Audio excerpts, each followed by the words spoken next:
What's going on, everybody? Welcome back to the Threesome Show. I am Don, the Pleasure Coach, and this is Bridget, my Hi. co-host. So we took a couple of weeks off. What's been going on with you, Bridge? Nothing much. I just been working, spending time with family. How I about can you? definitely understand that. Where'd you go on Same thing. vacation So to? so we went to the Bahamas, which was absolutely beautiful. That's nice. Um, we went on a cruise, and the cruise took us to the Bahamas and then to Coco Cay, Okay. and it was phenomenal. Like I had a freaking blast. And That's good. my advice to anybody: if you go on a cruise, get the drink package Okay. because we totaled up what we would have spent on drinks if we hadn't had the drink package, and it was something like $200 a day. Okay. And if you get the drink package before the cruise, you can get it for like $76 a day. So I was like, that's a no brainer.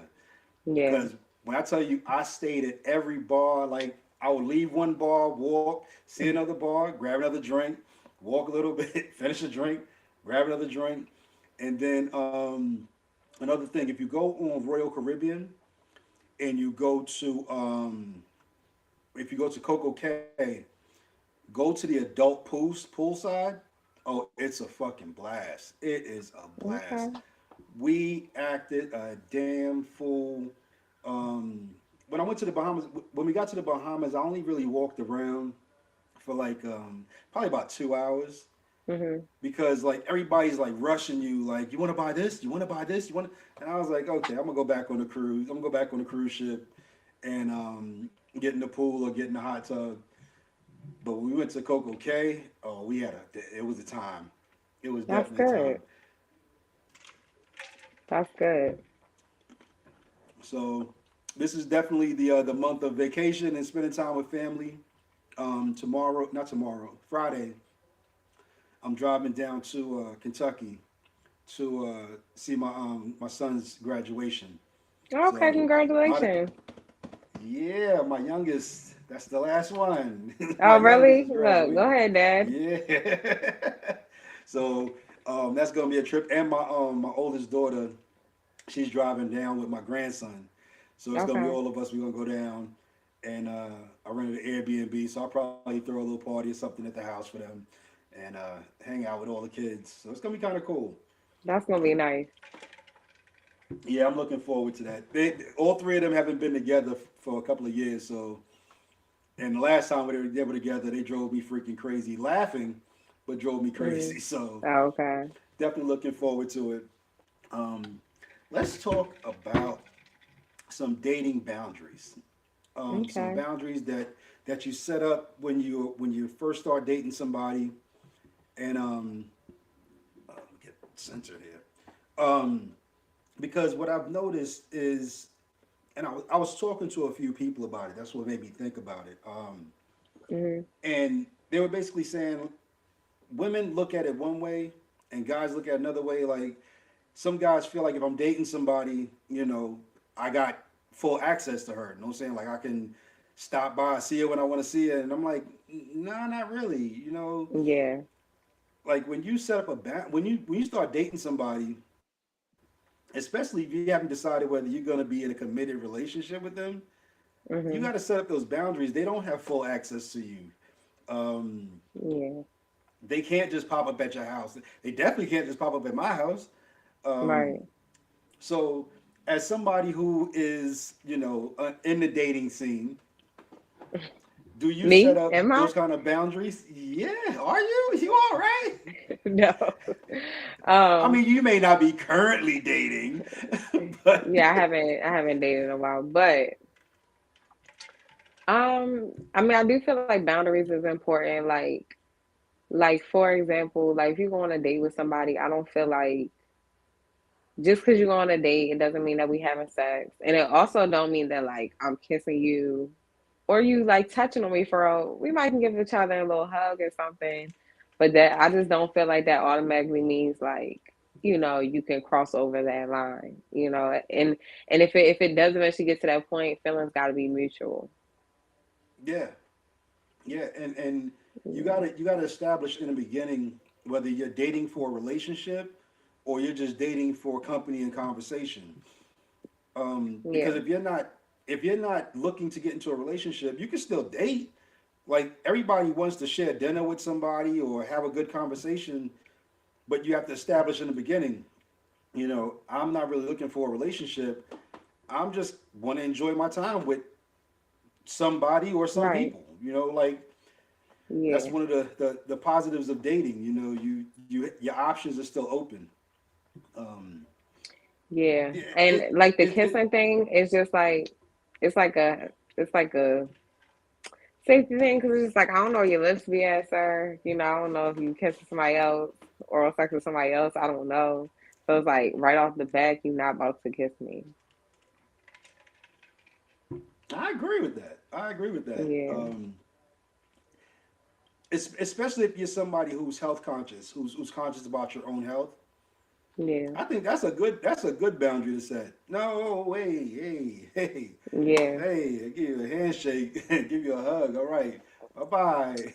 Yeah. Um, because there is a lot of things that can be transmitted just from a kiss. Right. So definitely if you're health conscious, which I would hope everybody's health conscious these days, Yeah. yeah, definitely back away from those kisses until you establish that we're gonna be committed. Because, like you said, if they're out doing this, that, and the third with many people, you don't want that on your mouth. Nah. Right. So yeah, I definitely like that. I like that. That's a good boundary to set. Of course, no popping up at the house. That's a no-no. I might have my other Uh, date at the house. yeah. Another thing is like I like to drive myself to dates. Like I know it's like it's a nice gesture for a man to want to like pick you up and take you to the date, but like I always like to drive myself anywhere because just in case of emergency, like if I gotta get out of there, So that's something else. Yeah, no, I definitely like that. I agree. Um, Especially on a first date. First date, you want it because you don't know how that date's gonna go, and you don't want to Right. have to rely on somebody else or have to wait for an Uber.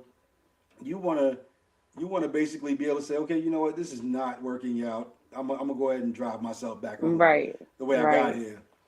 Right. And I would definitely implore any woman who goes on at least a first date. Second date, you might be a little more comfortable. Swing by, pick me up. But first date, you don't know how that date's gonna go. Right. So yeah, definitely drive your own ass to the restaurant or wherever you're gonna have a date at. That is if you have a car. Now, not everybody got a car, so get your bus pass True. out and Get take an the Uber. bus, get an Uber. Yeah. But Yeah. don't don't put yourself in somebody else's hands when you don't know how it's gonna go or what their intentions are gonna be. Have your own escape route. That's a good Yeah. way to say it. Have your own escape route. Yeah. Um, Establish if there's other people that you're dating. Like Yeah. set that boundary so this way they don't think offhand. Okay, so we went on a date. So you minds and you mind for no. I'm dating other people. Mhm. I'm Yeah. dating other people, and we're not exclusive to anything. So if you see me out with somebody else, don't be shocked and surprised. Just walk past. Hey, that's Right. it. Right. But I feel like it is just important for the other person to know because it's like if they only plan on talking to you and you talking to multiple people, they know where they stand. Mm-hmm. Yeah, absolutely.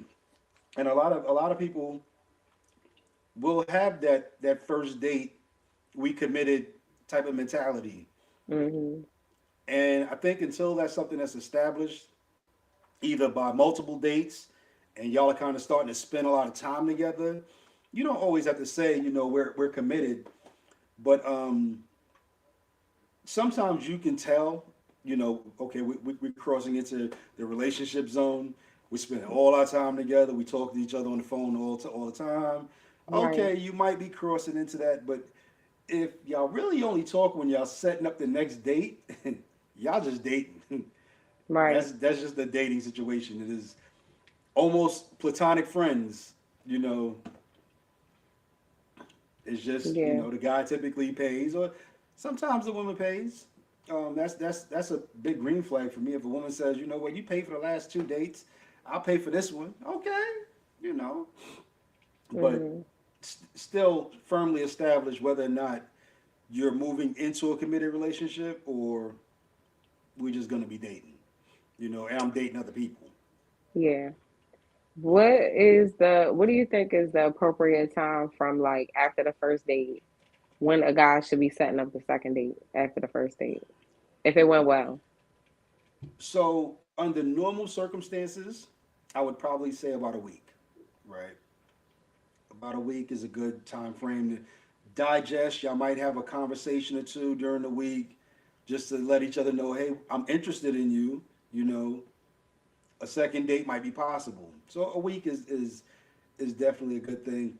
Now, I went on a first date with a girl, with a lady, and first date went well, went extremely well. Mhm. The next day, I was hanging out with my friends, and I was just like, you know what?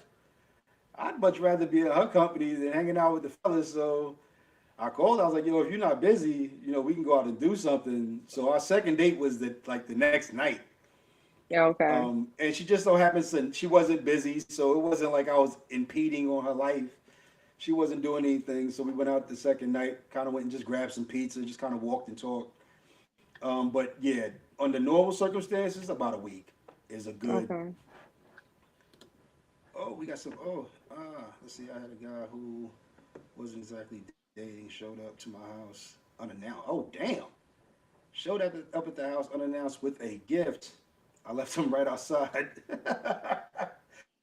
Yeah, hell no, hell no. If first of all, if y'all have not established that y'all are in a relationship and he just pop up at your house, definite red flag. Yeah.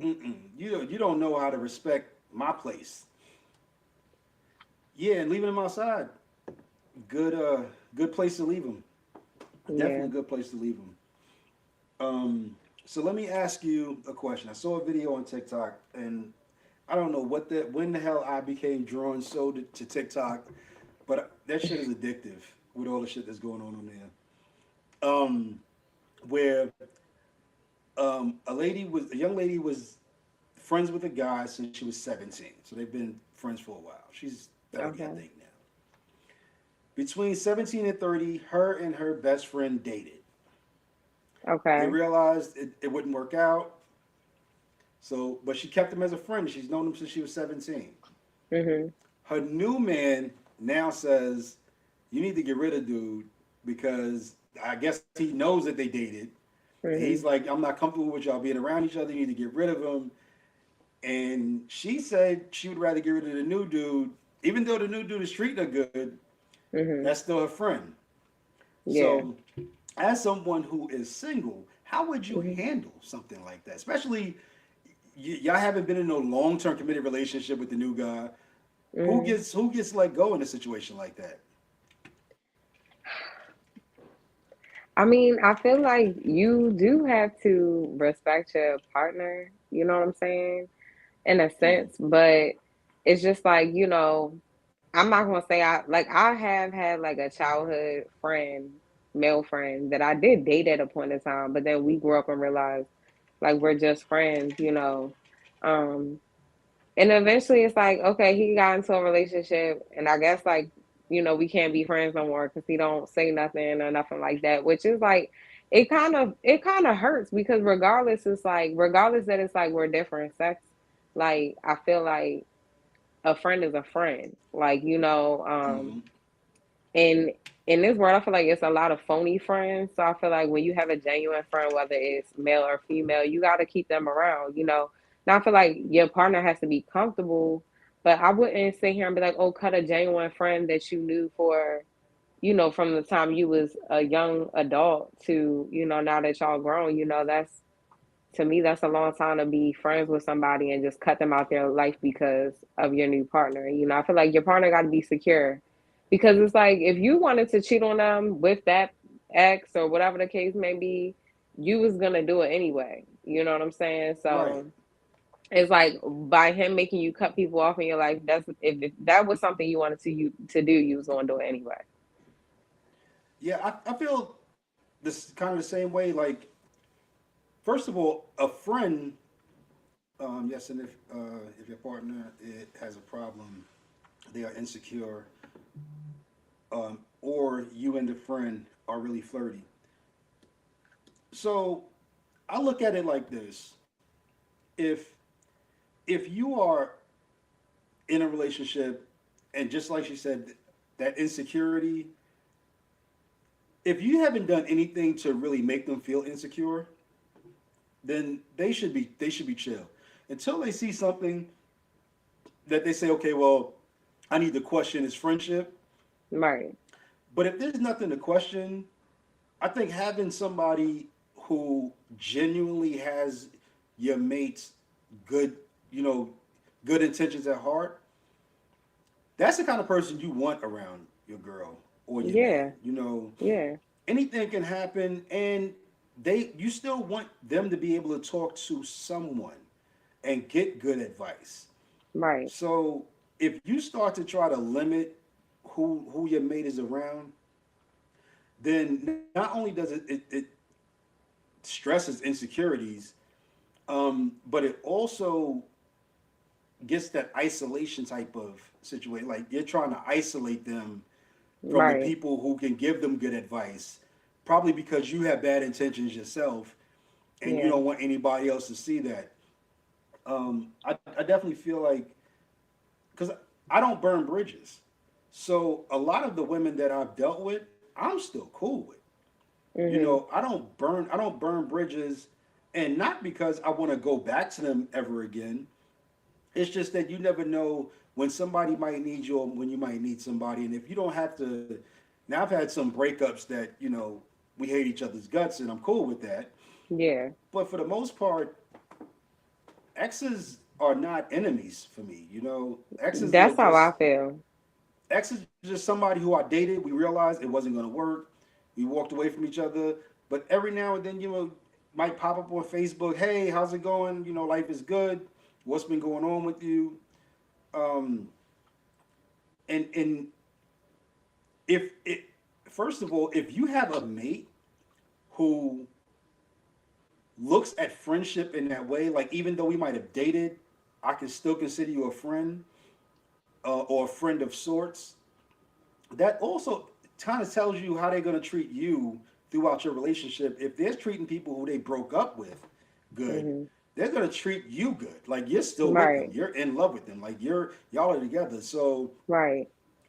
I'm definitely not big on burning bridges or cutting people off just because y'all broke up. It's not always necessary. Now, some people they don't get the message that y'all broke up and they think they can get you Right. back. That Yeah. person you need to cut off. But if you have a friend, especially a long time friend, yeah, I need that person to be around you as much as you need them to be around you, because I need you to have good counsel. So if you're messing up, that type of person is going to say, "Well, you're messing up," Especially if or it's the opposite sex. Like sometimes like you need another male to be like, no, you is tripping. Like, So I feel like sometimes that's the best type of friends you can have, especially, when you're in a relationship. yeah, like I have a lady that I used to deal with, and she recently kicked her husband out, and they've been married for a few, like, probably about 5 or 6 years. So I'm like, yo, what happened? And she kind of went into the explanation. I was like, okay, yeah, that's definitely is the situation where you need to get rid of him. Um, but if he was in the right and she was in the wrong, I'd be right there to be like, nah, you know, Yeah. you need to pump your brakes and figure out where you're going with things, because you're doing things wrong. Right.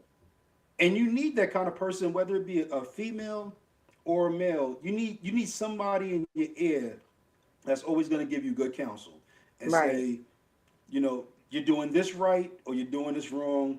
You need to move on or you need to hold on, because the, Right. the, the dating pool is crazy. So jumping out of relationships ain't always the best thing for you, because Yeah. it's not beautiful out there.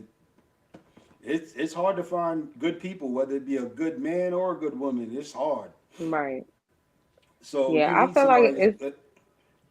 I feel like if you have a friend that's been around for that long, I feel like as long as they respect your partner and your partner is cool with them, I don't see like why it shouldn't be looked at like a threat. But honestly, I think people look at certain things like, don't get me wrong, like some of your exes, y'all might have left on bad terms. With me personally, I don't try to operate with like hate in my heart. People might do some things that I'll be like, dang, that was fucked up how you did me. But it's like eventually I'll be like, it's no bad blood. I really wish anybody that ever dated like the best. And especially even if like that's just like when you tell somebody that you love them. I don't feel like love is just something you say. It's something that like even if we're not together, I still love you, wish you the best, care about you as a person, don't want nothing to happen. Life is too short. So I feel like if somebody was in your life and they meant something to you and they was genuine to you and good to you, like I think that's crazy to just be like, oh, I'm cutting you off. Yeah, I because mean, of course they wouldn't come before your partner, but it's just like, no, I don't know. and they should never feel like they should come before your partner. So if you're spending time with your partner and your friend calls, hey, let me give you a buzz back. We're spending time together. But it, good relationships are hard to come by, but good friendships are really hard to come by. So Very hard. you cut that friend off, and then your relationship don't work, and now you're out by yourself. Like you don't have a friend, somebody who you Right. can really rely on, a shoulder you can cry on. Right. Somebody you can talk to. So hold on to your friendships, and if your new mate has a problem with that, then they should start looking at themselves and not so much your friendship. Yeah. Um, Cause I don't know. I feel like I've always struggled to like hold on to my friendships with women, but my male friendships, and some people be like, oh, men can't be friends with women. But I can say I've had some male friends that was truly genuine, and good friends. And I feel like they are like more loyal and more genuine than women sometimes, like, so it be unfortunate because I'd be like, I don't want just male friends, because it's like if you go out with your male friends as a woman, it's like men are automatically going to assume like, oh, is this your man or something, like, but um it just be like that sometimes, like, I don't know, sometimes men are just, they're not as, that's why I like having male friends, because I feel like they more chill. They can listen. They not so much drama. So I don't know. I feel and like I'm always going to have a male friend. I feel the same way about having women friends. I've always hung around women. First of all, I want to learn about women. You know, Right. the only thing for me, the only thing a male friend could teach me is probably how to cheat or how to get into some trouble. But like your female friends, for me, a female friend, for one, she's always gonna give me good counsel, especially if there's no emotions or feelings towards each Right. other. She's gonna give me good counsel. She's gonna be the first one to tell me, "Hey, yo, you messing up." Right. Um, I had when I was married, a really good female friend of mine. When I tell you, like, she got in my shit, and she was like, "No, you need to do this. You need to do this." I had a problem with romance. I didn't really know how to romance a woman, and she was like, "Okay, here's what you're gonna do. You're gonna go get this. You're gonna set up the house like this." And when I look back in hindsight, like she was really invested in saving my marriage. Of course, it didn't work. The marriage was past being saved, but she was very much invested in saving my marriage. Um, Almost to the point where people started asking, "Yo, like, are y'all dealing?" And I'm like, "Nah." Like, what we're doing is she's keeping me out of trouble. Right. She's helping me try to get my marriage back on track. And she spent hours and hours with me on the phone, just like, yo, this is what you need to do. if you're having a problem with the romance, like when she gets home today, do this for her, do this. Yeah. And, I did everything that she said. However, you know, when a woman's fed up type of situation, when a woman's past Mhm. fixing, then there's just no fixing it. And like I look back on that, and I really, really admire her for being a friend during that rough time. And this was like during the pandemic, so it was really rough. Yeah. And like, so if anybody would ever tell me, yo, cut that person off, I'd be like, yo, you got to understand, like, what we've been through together, how well we know each other, Right. and understand that if I mess up, that's the person that you want in my ear. That's the person who's gonna curse me out because I'm messing up. Right. Um, so, fellas, ladies, if you have somebody who is good counsel to you, whether it be the opposite sex or similar sex, hold on to them. And if anybody that you come in contact with that has a problem with them, look at that person. Look at why they have a problem. Because having somebody in your corner is super important, especially when you get Yeah. into a new relationship or when you're going through problems in your relationship. You don't want that one jaded homegirl being like, "Girl, you should just leave him because she only saying that because she ain't got no damn body." You know what I'm Exactly. saying? Or Or she's she just hating wants on your him. relation. Yeah.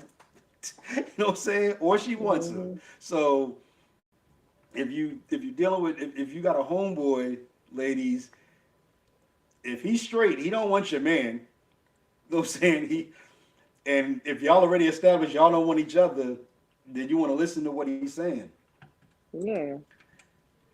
All right, so let's talk about the hip hop elephant in the room that everybody's been talking about.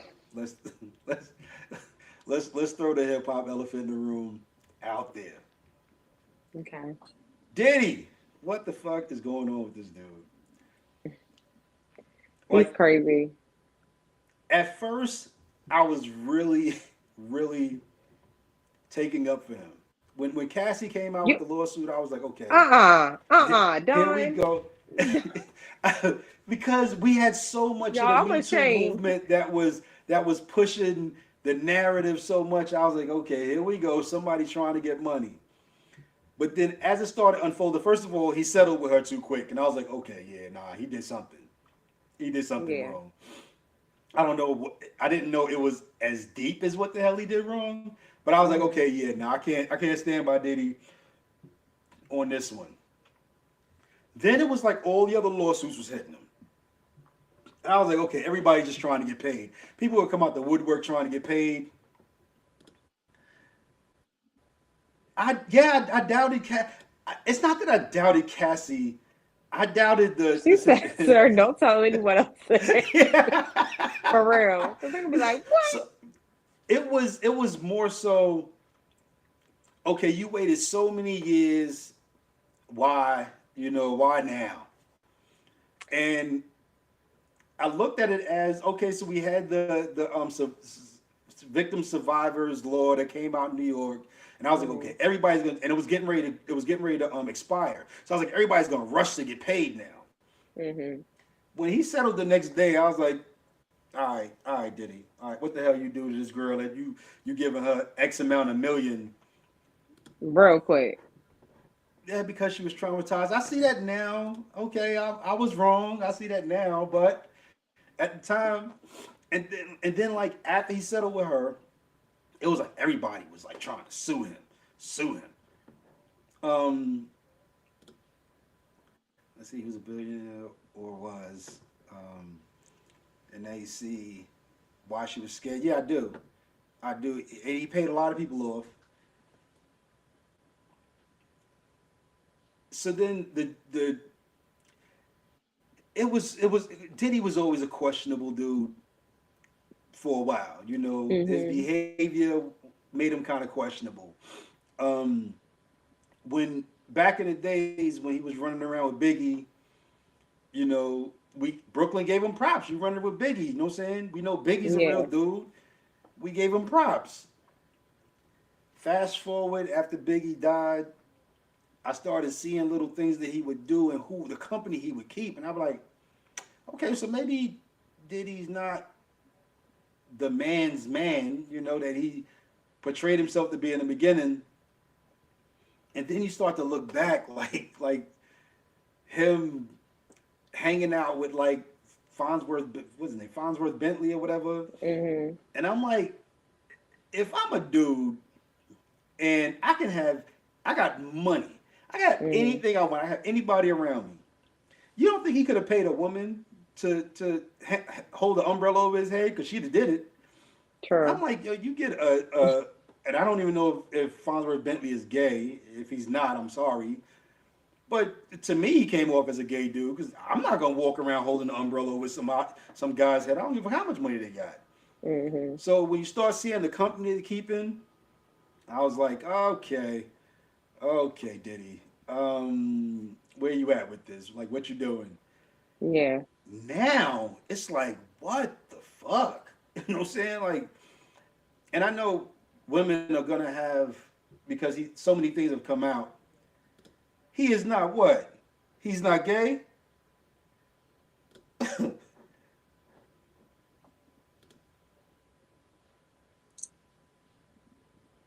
Pretty sure he's married. Who? Farnsworth Bentley? Is he married to a woman? Shut up. If he is, shut the hell up. Cause okay, let me ask the ladies a question then. How comfortable would you be with your man holding an umbrella over somebody's head all the time, like making sure that they don't get wet, even if your man get wet, they making sure that I how mean, would you feel about that? Like, fuck no. I'm.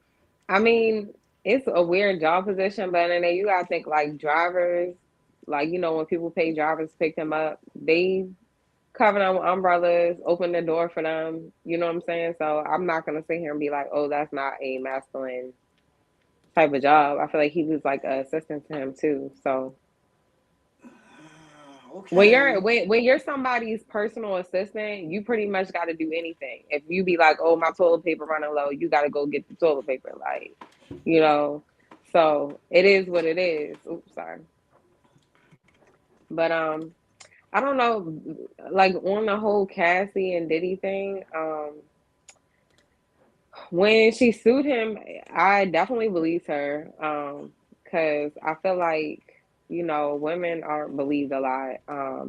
My only question was that why is she only suing him for money and not trying to actually like seek justice? Like that's like like so then it's like now I see because she probably already knew like all of this stuff was going to unfold anyway. The truth is going to be real. But I absolutely see why she sued him now because I feel like he really hindered her career. It wasn't like Cassie was just some regular girl off the streets and he just changed her life for her and put her in the limelight. Like no, she already had a name for herself and really he like tarnished her image. He stopped letting her make music. She sat in the background of him, like in his shadow. And honestly, I feel like if he wasn't sitting here like doing all this, she could actually be more successful than she is today. So I feel like she is very much so owed that money, and I've seen a lot of people talking about, you know, why did she still stay with him after that? Because like people don't understand that like when people are narcissists, like not only do they physically abuse you, they mentally abuse you. Like if Right. your mental is not, if he gonna physically beat her up and she weak, imagine someone, mentally abusing you, you're gonna think weak. Like, you gotta operate with your mind. So if your mind is not strong, you're gonna feel like you can't leave, or it's something stopping you from Mm-hmm. leaving. It's not that easy just to walk away from someone even when they're abusing you because part of you feel like this is love, even though it's not. And even when she started messing with him in the beginning, she was very young, and they saying like he got her addicted to drugs and stuff. So all of that can alter your mind where she's scared of him, he's mentally making her feel like she can't go. Like, you seen the girl try to escape and he dragging her ass back. Like, so it's like in her mind, it's like I can't do this because every time that I try to pack my bag and leave, I'm gonna get my ass beat, you know? So I think Right. that's a dumbass question for someone to sit there and be like, well, why does she still stay with him? Because they're gonna beat you up every single time. That's why. Like, most women who is being abused, a lot of them don't make it out, they end up getting killed, you know? So I Yeah. just feel like it's a good thing that she got away. I think it's a good thing that the truth was revealed. I'm glad that she got money out of it because she really was owed that money from losing her career up behind him while he sat there and was all successful, like, basically a billionaire, got all of these liquor companies and record labels and stuff like that. And she's supposed to walk away mentally, physically abused, traumatized with nothing. No, so I don't know, but I So feel like everything that's done in the dark, it comes to light. so one thing I will say, even though I will admit I questioned it at first, but like looking at it in hindsight, especially after that video came out, um, like there were dudes who was on his record label who you got to make a decision. Like, do I want to be around this dude and all of the bullshit that's going on? And now Hmm. you, when you look at dudes like Black Rob and Craig Mack and what the hell was that other dude, Special Delivery or whatever. Like when you look at those dudes, like they pretty when they walked away from Bad Boy, Hmm. and now you look at, okay, why did they walk away from Bad Boy? What was the Yeah, reasoning behind that? yeah, Maybe all of these things made them uncomfortable, and they walked away. But they also destroyed their career because he owns their career. exactly. That's what You that's the know, thing. Like I've worked somewhere where my manager was harassing me, borderline sexually harassing me, and he felt like he can do it, and he would do it even in front of other people because he was their manager too. Where it would bother right, like other men that would see him do these things, they'd be like, "Yo, like." I want to fuck him up so bad. And I'm like, no, because you got a whole family, you got children you got to feed. But he felt so powerful because he like, oh, well, I'm their boss too. So I dare them to say something, they're going to lose their job tomorrow type of thing. So it's the same thing with people asking Diddy's security guard, like, well, if you knew that he was slapping Kim Porter and beating Cassie, why you ain't say nothing? Because then he would lose his job. He wouldn't have, you right. know what I'm saying? Like, and I'm not saying like, oh, but it's like you don't know his situation. You don't know if he was a single father. You don't know if that job was everything that he needed in that moment. That doesn't mean that he agreed with it. But it's just like sometimes people like that, abusers, they sit there and like, try to intimidate the other people around them. Like, I dare you say something, like, because you'll be next or you'll be gone next or whatever the case may be. And if it was hard for guys to walk away because of their career, imagine imagine a young lady who all her life all she wanted to do was sing, get that record deal, and now she got it, and she got to Hmm. put up with all of this bullshit. Yeah, Now she got to make a decision on, do I give up everything that I worked all my life for, or do I kind of endure and see if it'll right, stop, or try to right. work through it? Like she wasn't just Cassie the singer, she was Cassie the singer, and she was also Diddy's arm piece.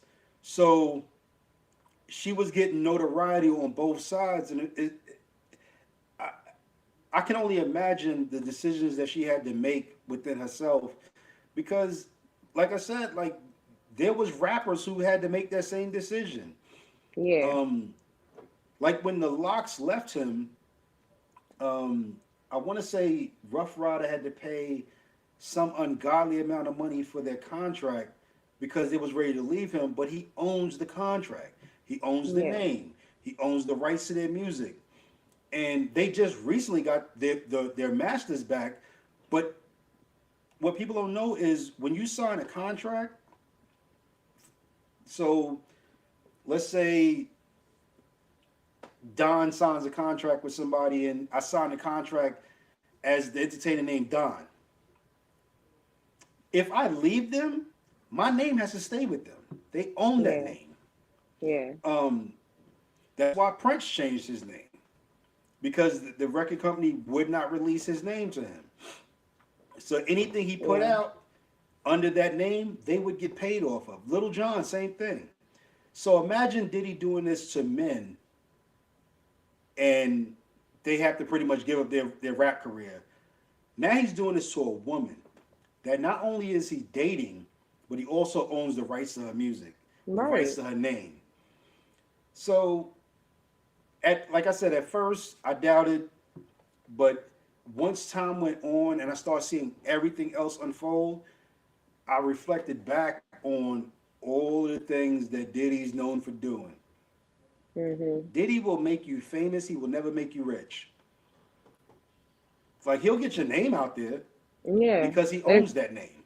yeah, it's all for the benefit of himself, you know. Yep, exactly. But I mean, I feel like abusers they can easily blackball people. You know, that happens in the entertainment industry a lot where it's like even if someone is sexually assaulted by a producer or whoever or a Hollywood director, once they speak up, that director is going around telling other people don't work with them, and then that's their career, you know. Yeah, So that's why, like, you know, I'm not giving no excuse of people not speaking up because people should definitely speak up. If you're seeing a woman being abused in your presence, at that point, you know, like you gonna really sit there and let a woman get beat up like that, you know? Um, I don't think it's right, you know, but I don't know. I feel like it's hard enough for women to get through a regular job, just a regular 9 to 5. But imagine somebody waving millions in front of your eyes. Like, I can make you Yeah. famous, I can make you rich. It was up to everybody else that was around him to really pull his coattail, and they didn't. Hmm. So remember, he randomly hit the Park Heights strut horribly. Next thing you know, Bunky got graded the dance.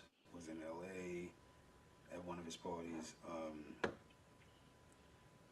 He just loves it. Well, of course, Diddy loves attention. That's goes without saying. But think about that for example. Bunky made the the dance. Diddy's giving him fame. Now, of course, he got his own fame from the dance. But imagine like everything that you can possibly dream of to pull your family out the hood is now in front of you. Yeah. And the person that's in front of you with that, whether you are a guy or a woman, because there's guys who are suing him, for sexual assault and stuff like that too. And it's like watching somebody so powerful that you would think wouldn't do something like this, Hmm. and you're starting to see that the shit's all true. It's disheartening. Like Yeah. It's the very music much because industry is bad enough. yeah. I feel like Diddy is such a important piece of hip hop. Like, you know, it's kind of like he let us down, especially like the black community, you know. That's not to say like men do it, all men abuse women. You have ball players that abuse women, but I feel like he is such a powerful like icon when it comes to like a music producer, had this big record label, his own alcohol brand, you know, and for you to sit there and just have the least respect, the absolute least respect for women, but you going around always like promoting, oh, love, love, love. Like, you know, you're the furthest thing from love. I feel like it's always been something shady about him. You know, even when he had the show Making a Band, I feel like he treated people like shit. Those people was talented. You clearly could see that. You making them walk 40 blocks for a cheesecake, you know what I'm saying? Like to prove themselves how bad they want something. When in reality you have all the power in the world to change their lives, you know, you just humiliating them, you know. Um and just like you said, it was all for really his own attention, you know, because what was that you know what I'm saying? Like, I don't know. So I just feel like it was always something shady about him. Um I don't know. It's unfortunate. I'm an empath, so it'd be so hard because I hate. And on one side, it's like, dang, this black man. At first, like when it was just allegations, like, oh, is this true? I'm like, dang, like this black man being teared down.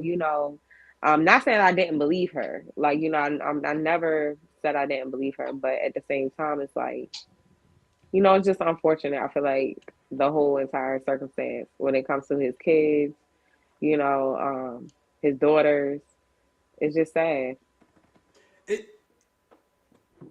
it really casts a shadow on his his entire family, and then he's allowing his sons to get roped into this, and Yeah, it just screams a weak man. And I'm thinking back right now, um, bad boy parties like back in the days. This is before I left New York, and guys would get invited to the party, like not entertainers, but like certain individuals would get invited to the party. But when you got to the party, because I've been to a bad boy party, when you hmm got to the party, like the women didn't want to talk to you; they wanted to talk to somebody who was involved with bad boy. So, hmm but now that I'm looking back and I'm looking at the allegations now, and I'm like, okay, so why would he? Why were those guys really invited there? Because yeah, they wasn't there. They wasn't invited there for the women because the women wasn't there for them. right, But yet all of these guys was invited to the party, and it was invite only. It hmm wasn't like you could just show up and get in. It was an invite only party. yeah, So it's weak men sometimes have to always seem superior, hmm and weak men with money, they use their money to appear superior. yeah. What's popping, Cannon, my dude? um, Ange, my Yes, homie. y'all was just missing the um, juice.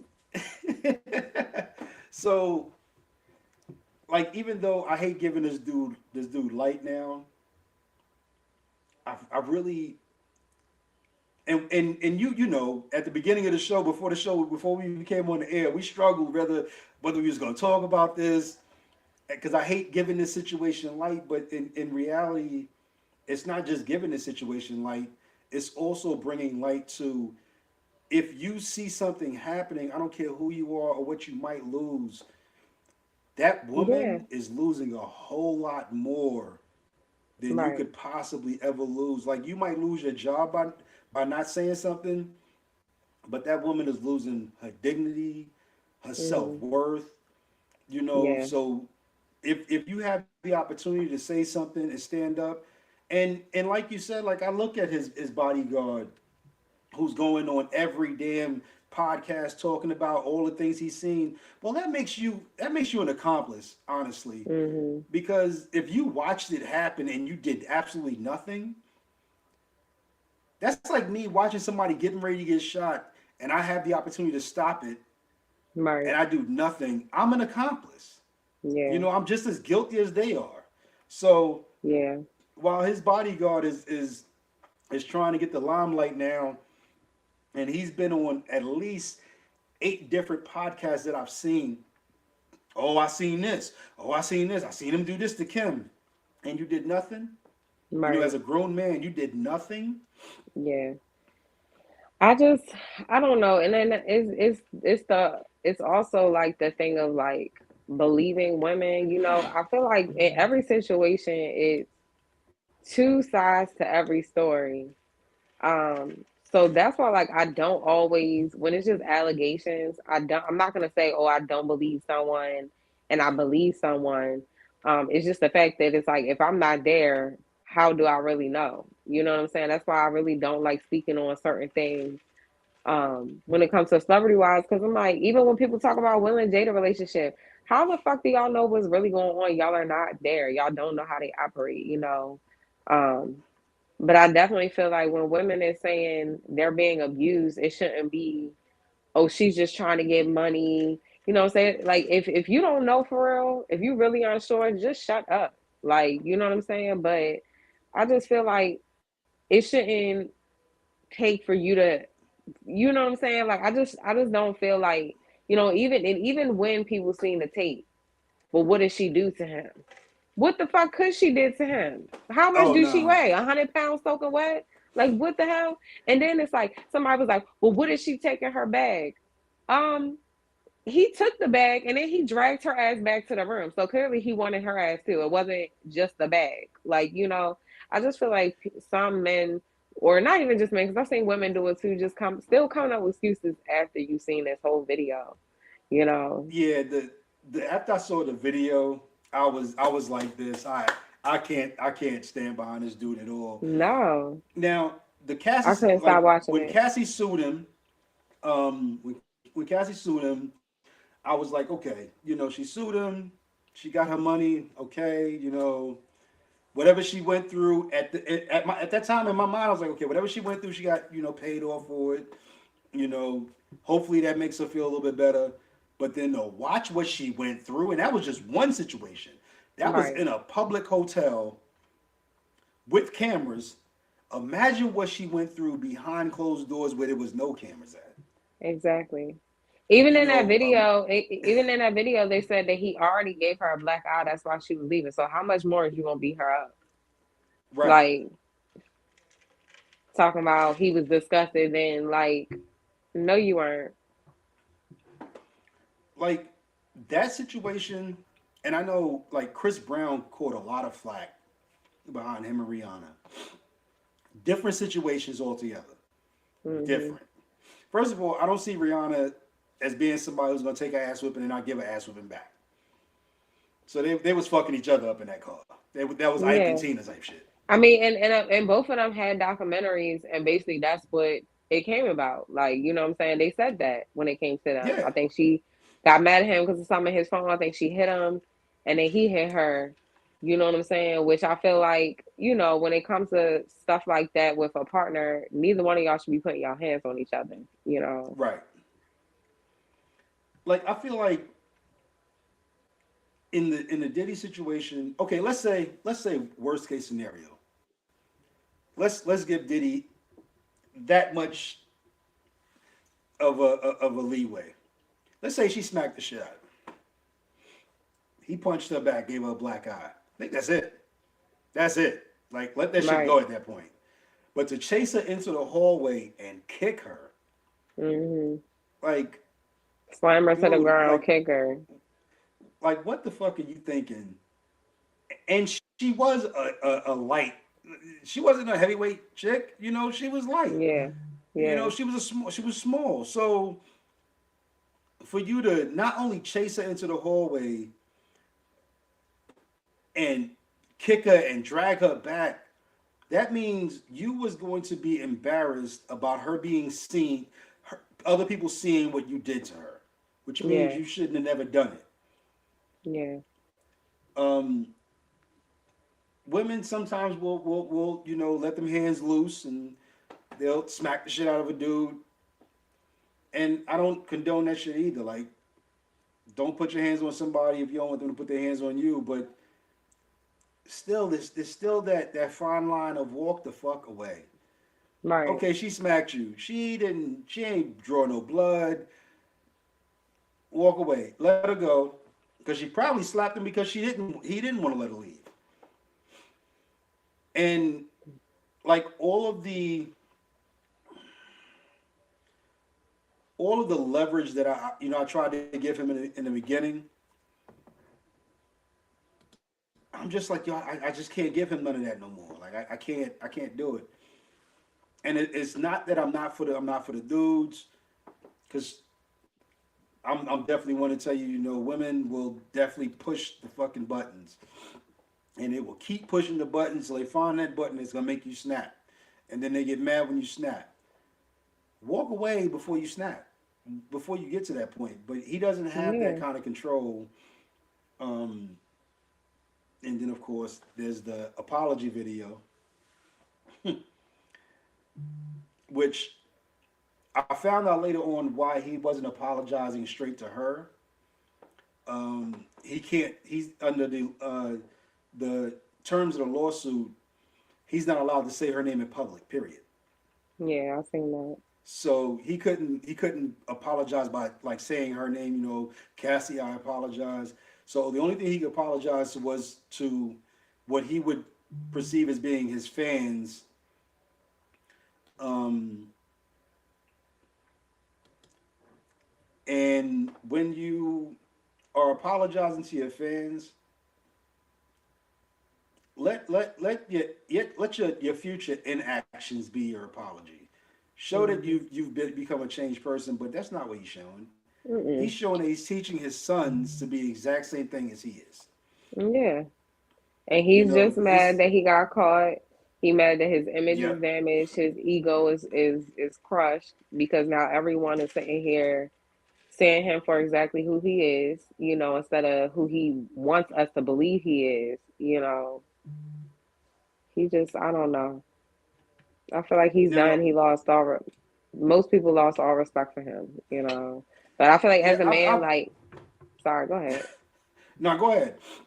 I just feel like as a man, like even like you was saying, like a woman can push your buttons, okay. But that's why I feel like a lot of men need to stop trying to bury their emotions. And I know a lot of them was raised to not show emotion and bury your emotions, but that's what causes people to snap when you don't know how to be emotionally intelligent. When you don't know how to control your emotions. So I feel like that's something that as a man, if you can't, even if a woman is cussing you out or saying something that's really crushing your ego, it should never be to a point where like, oh, I'm gonna go put my hands on her. Like, because I know in the past, the way my mouth is, my words alone can make you want to put your hands on me without me even touching you. Mm-mm-mm. So I'm just saying, like, and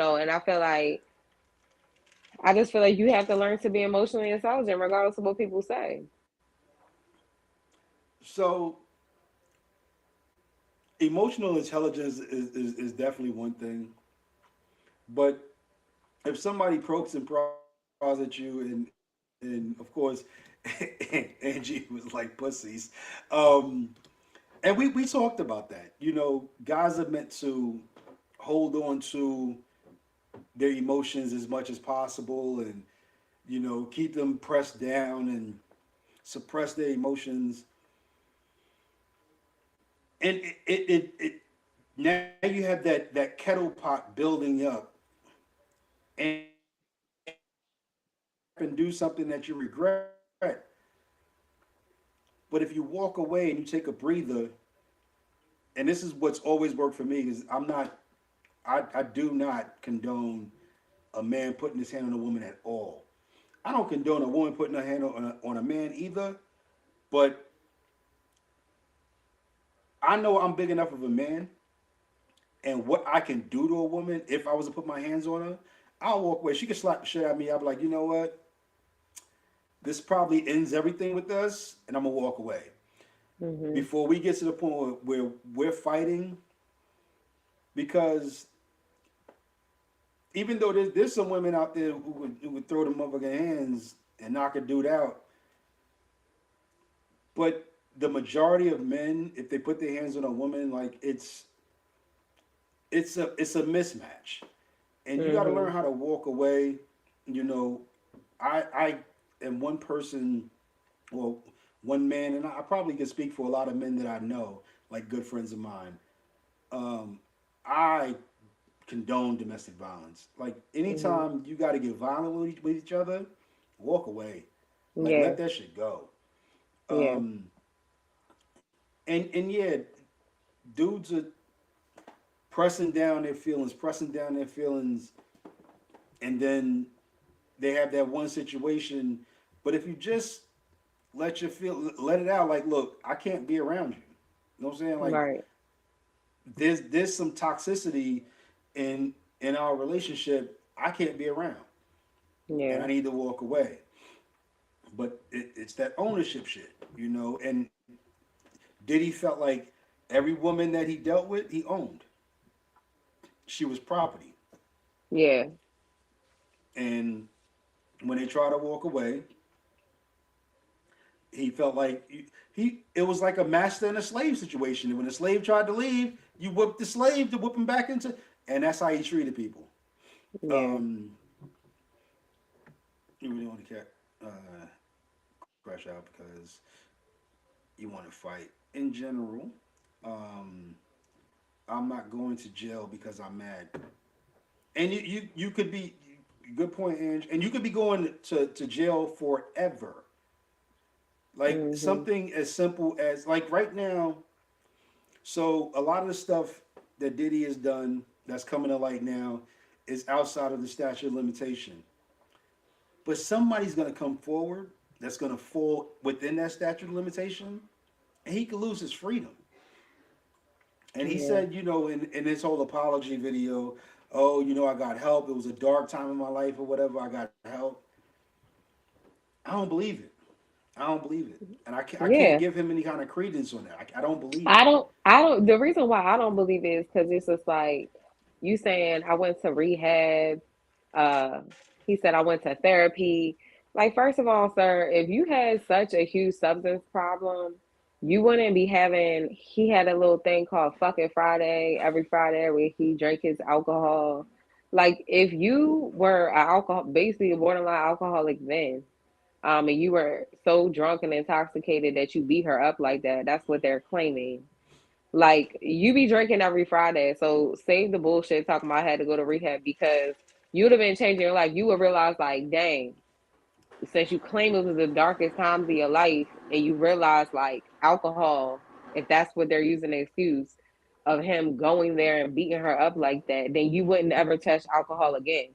Like, I feel like if alcohol made you do something so out your true character, you would never do it. You would never do it again. You wouldn't be doing it every single Friday. I'm not saying you couldn't ever do it again in your life. You know what I'm saying? But most people who is recovering addicts, even if like alcohol wasn't their main source of their drug or whatever, they don't touch nothing else after that. Like, if you go get sober, like from something like, okay, say somebody used coke, they like, I'm a recovering addict, most of the times they won't touch anything at all. They won't drink alcohol, they won't smoke weed, because they know that that can trigger them back to using coke Mm-hmm. again. You know what I'm saying? So Yep. for him to sit there and be like, oh, I went to rehab, that's bullshit, because you be drinking every single week talking about fucking Friday, trying to make people turn up and take shots with you. So I just don't feel like you can use the fact that you was intoxicated. You definitely, if you went to rehab, would you go to rehab for a week? Because you didn't change your life around, you Right. know. Like anything that he's done, and I'm not gonna say that he's never done anything to better his mental health because I don't know, but it didn't work because you're still Yeah, the same person. You're yeah, still using people and abusing people the same way because even after Cassie, it was a slew of other people who were saying, no, he pretty much did it, and guys and men and women who are saying yep, it's like he's pretty much done the same thing after Cassie. yeah, And that's why I said, like, eventually he's going to run into somebody within the statute of limitations is going to say, no, I'm going to press charges now. I'm going yeah, to bring him up on criminal charges. Right now, he's losing money. And yeah, of course, losing money might hurt, but if you're worth $1 billion, you lose 30 million and you can make that back. Because even though, like, he stepped down as I think the chairman or the president of DeLeon, that company still makes him money. Just because he's not the right, head of the company anymore, the company's still making him money. Bad Boy is still making him money. hmm, So okay, so I might lose 30 million, but I'm gonna make that 30 million back in the next 2 years. That's nothing big. But eventually, somebody's gonna be close enough to that statute of limitation where he's gonna lose his freedom.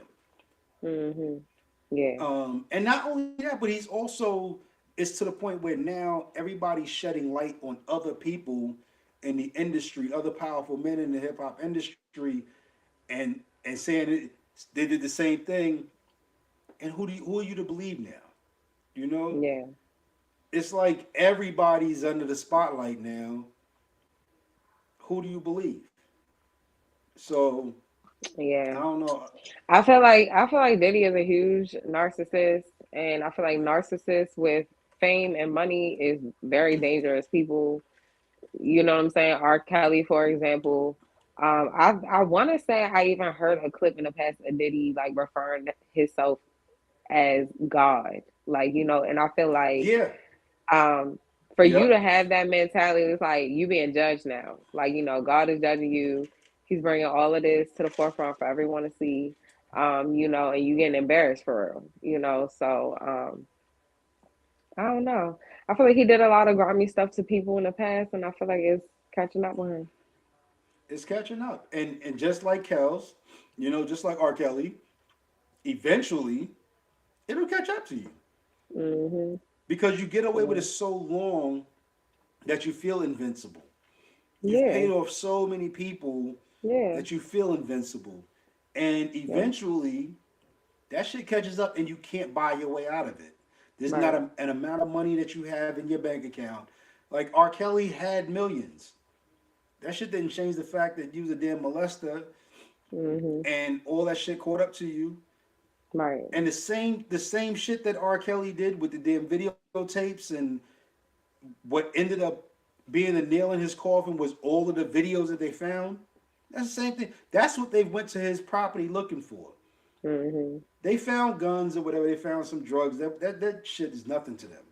They was looking for the videotapes to show all of the things that he has done because they Mhm. were told by the producer dude, I can't think of his name, that everything was videotaped, that there was cameras all throughout the mansion. So they were Okay. there looking for video evidence. Okay. Um, and when they first searched his property, when I first saw it popped up on the news. Okay, it's a feds are searching his property. And I was like, oh shit. Well, hip hop police. They just trying to find some shit. When I found out that it was Homeland Security, so Mhm. Homeland Security is only going to be involved in something that's either going to be detrimental, like terrorists and shit, or when you get involved in human trafficking, Right. and that's one of the things he's accused of, was Mhm. trafficking young women across state lines and out of the country. Yeah. That's why they got involved. Now, when Homeland Security get involved, oh, they dotted all their I's and crossed the T's before they went in. Before they went to get the warrant, they did all that shit.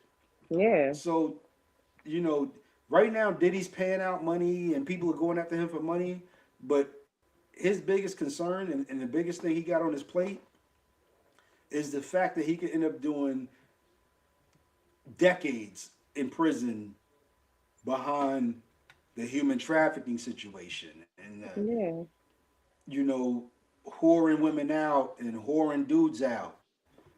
Like all of that shit is far beyond what Cassie got in money and what everybody else is suing him for.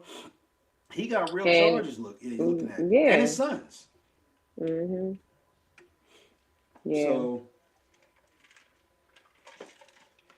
I don't know. We struggle with talking about this topic, but I think that for our viewers, like having this conversation and a real conversation, and not we just gonna put a post on, put a comment on one of his posts and try to bring some light. Like having a real conversation,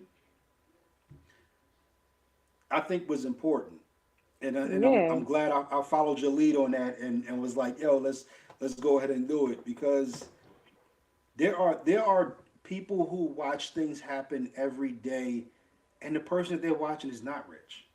You Yeah. know, just Exactly. like you said, Women get abused all the time. just like you said with your situation at that job, those people who could have done something, but they would have lost their livelihood behind it.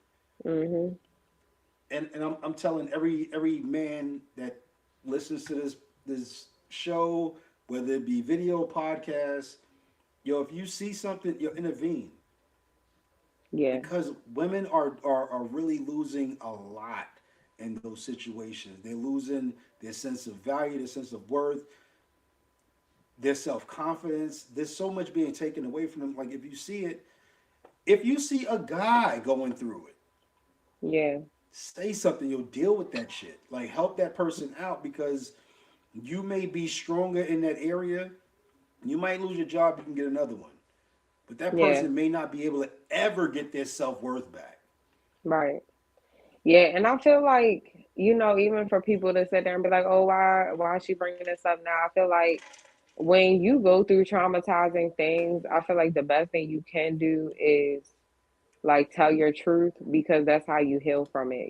By you just sitting there trying to bottle it up inside and act like it never happened and it never existed, you just like you're still like hurting yourself. It's like a wound that never closed. So I feel like you have the right to speak your truth if you ever been through an abusive relationship. you know um I feel like you have a lot of men that is vocal about this whole situation, about how they feel, because they know they would never want their child, their mother, their aunt, their sister to go through that situation. And you have some men that are quiet because they know that they've done put their hands on women sometimes. But I just feel like we have to do better.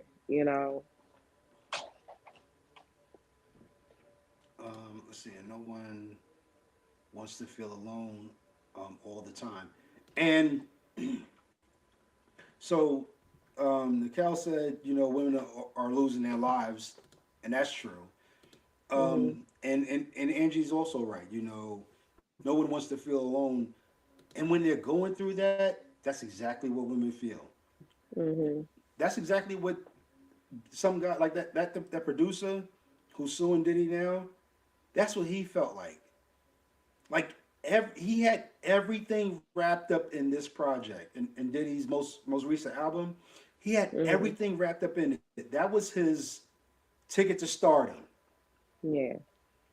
and he's basically being tried and being treated as if he was something that he wasn't. They was treating him as if he was a homosexual, and I don't have a problem with homosexuals, but if you're a straight man and you're being treated as a homosexual, that shit Mhm. is trying. If you're a Yeah. homosexual man and if somebody's forcing you to become a straight person, that's just trying. Um, the only one asking, um, the only one asking is what took so long, and why didn't she leave? Are those who have never been abused? You're right. Um, suffered any trauma or fear for their lives? Absolutely, Ray. Absolutely. Mhm. So, and I will be transparent. When it first came out, when I first saw the lawsuit drop, I was like, ah, shit. Here we go. Me Too movement. Somebody else trying to get paid off of this. Yeah. But I'm definitely one to say, looking back, I was 100% wrong. You know, Yeah. when he paid I, up, I when he don't. paid her off the next day, I was like, ah, yeah, look at Yeah. this shit differently. But it's not for me. It wasn't unbelievable because I feel like a lot of women at one point in their lives they might experience some type of domestic violence. You know what I'm saying? So some people will look at you and be like, "What? That happened to you?" But it actually happens a lot. So I feel like women usually like we like, oh, when women say it, not saying that women, it can't be some women that's out here just trying to get an actual payday and lying on someone's name. But a lot of the times stuff like that does happen. And when somebody's a narcissist, they put on a mask, like to the person that they're abusing, they see what who they truly are, but to the whole world they're like, oh, they're this great person, they wouldn't hurt a fly. You know what I'm saying? You couldn't tell them that they would be sitting there beating on a woman like that.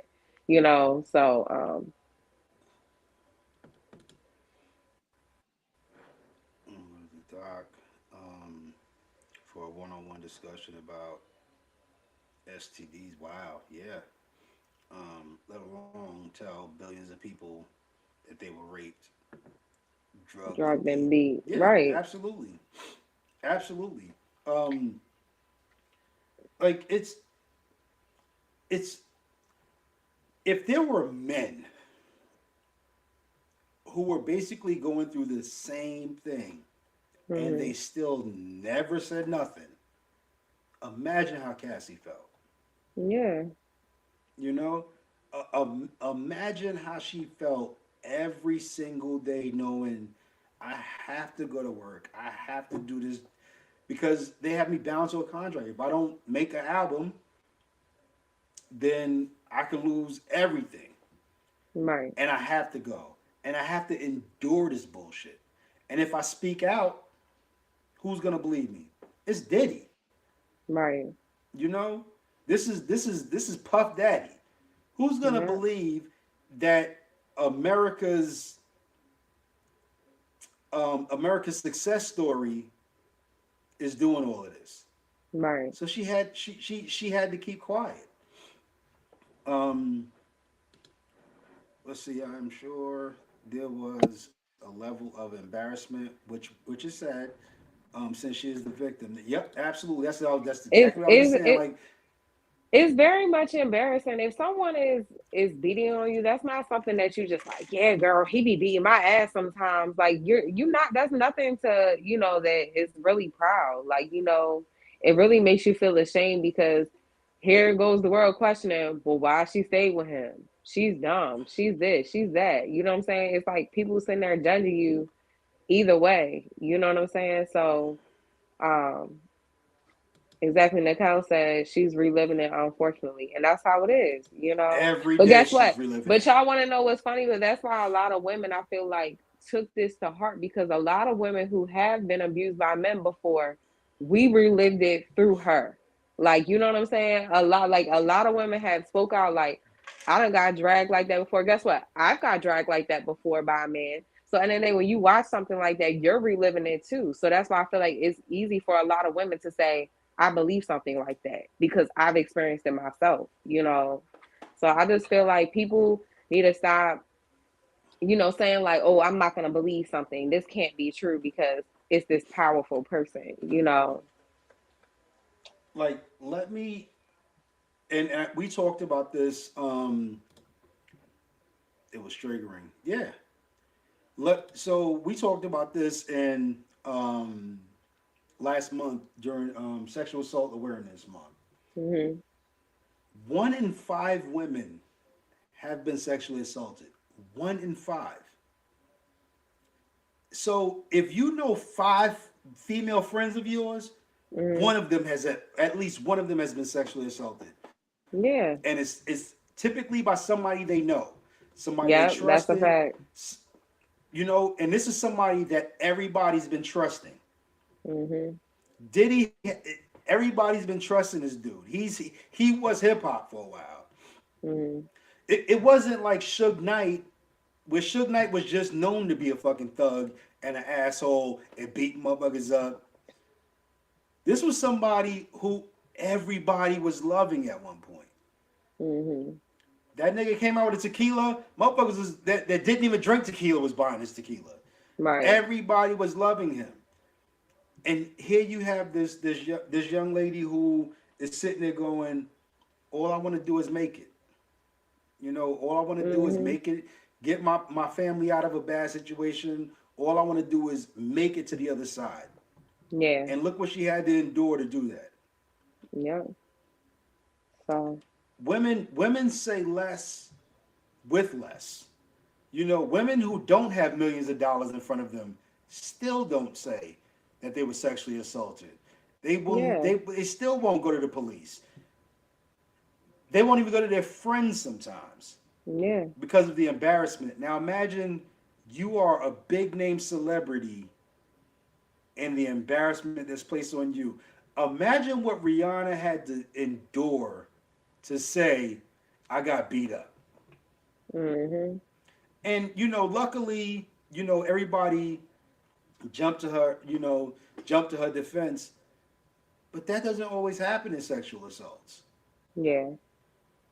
You know, and that's for sexual assaults where everybody has nothing. Imagine somebody has everything. Yeah. They can afford the best lawyers. They can destroy your life. They can say, well, you did this, that, and the third, and I got 50 people who could say you did because I could pay them.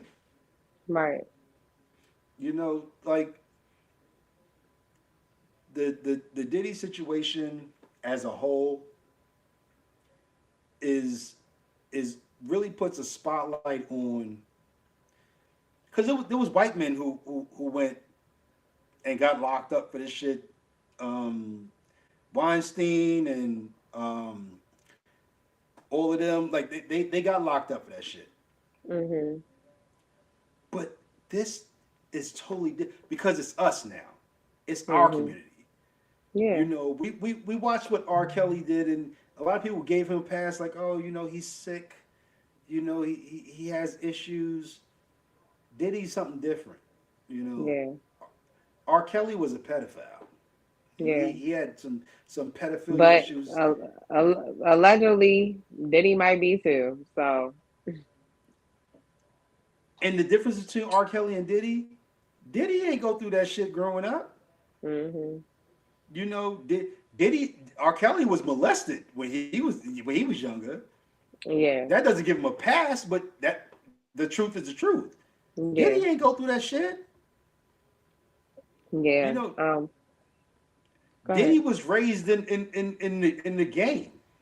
Yeah. His pops was in the game. His pops was a drug dealer in Harlem. You know what I'm saying? His pops died when he was younger. So you wasn't molested, dude. So where's your inferiority coming from? Mhm. So Yeah. you just feel like I got money and I can do whatever the hell I want to whoever I want. Yes. It's the feeling of being untouchable. You know. Hmm. Like I remember when after making the band with Dylon and all of them, like Dylon spoke on this dude for so long, but everybody just thought, oh, you just jaded because you didn't make it, and Right. but nah, look back on some of that shit now that he was saying, and you're like, wait a minute,